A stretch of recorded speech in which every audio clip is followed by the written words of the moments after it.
सर्वांना जय आदिवासी. मी फार्मासिस्ट दत्ता मारुती खराटे. या आदिवासी विकास विभागाने आदिवासी विद्यार्थ्यांना शिक्षणापासून व आदिवासी वसतिगृहाच्या प्रवेशापासून कसं रोखता येईल यासाठी दिनांक 5/8/2026 या रोजी काळा जी आर प्रदर्शित केला आणि तो जी आर तात्काळ रद्द करण्यात यावा या मागणीसाठी महाराष्ट्रामध्ये आदिवासी विद्यार्थ्यांनी वसतिगृहासमोर आंदोलन, आमरण उपोषण या संदर्भाचे निवेदन दिले. पण नागपूर येथे महाराष्ट्र राज्याचे मुख्यमंत्री पत्रकारांशी संवाद साधताना असं सांगतात की या आंदोलनामधले काही आदिवासी नेते यांचं जर आपण बॅकग्राऊंड चेक केलं तर आपल्याला समजेल की ते कोणत्या पक्षामध्ये काम करतात. माननीय मुख्यमंत्री साहेब, या आदिवासी विद्यार्थ्यांवरती आंदोलन करण्याची वेळ का आली आणि ते कशामुळे आंदोलन करताय आणि का आंदोलन करताय हे याची विचारपूस करण्यासाठी आपल्याकडे वेळ नाही किंवा जिथे आंदोलन चालू आहे त्या आंदोलनामध्ये भेट देऊन त्यांच्या मागण्या समजून घ्यायला आपल्याकडे वेळ नाही.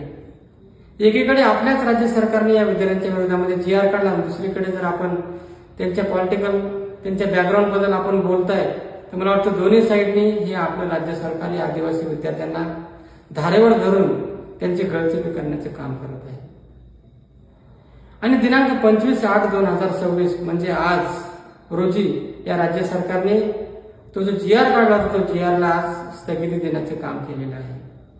म्हणजे स्थगिती दिलं म्हणजे तो जी आर पूर्णपणे रद्द झाला असं होत नाही. स्थगितीचा अर्थ असा होतो की त्याची तात्पुरती अंमलबजावणी थांबवलेली आहे. भविष्यामध्ये कधी जी आर तो अंमलात आणला जाऊ शकतो. आणि जी आर रद्द करणं म्हणजे पूर्णपणे शासन निर्णय मागे घेणे आणि जर नवीन जी आर काढायचं असेल त्यांना परत नवीन जी आर काढावं लागेल. म्हणजे पूर्ण जुन्या जी आरची त्यांना अंमलबजावणी करता येणार नाही असा याचा अर्थ होतो. त्यामुळे महाराष्ट्रामधल्या आदिवासी विद्यार्थ्यांनी स्थगिती आणि रद्द या दोन्ही शब्दामधला अर्थ समजून घेणं गरजेचं आहे. आणि जे आपले आंदोलन चालू आहे, जे उपोषण चालू आहे, ते आंदोलन उपोषण कसं मोडीत काढता येईल किंवा कसं दडपता येईल यासाठी या राज्य सरकारने हे आज स्थगिती देण्याचं काम केलं आहे. आणि स्थगिती देऊन जे आंदोलन करणारे आदिवासी विद्यार्थी आहेत त्यांच्या आंदोलनाची दिशाभूल करण्याचं काम केलं आहे.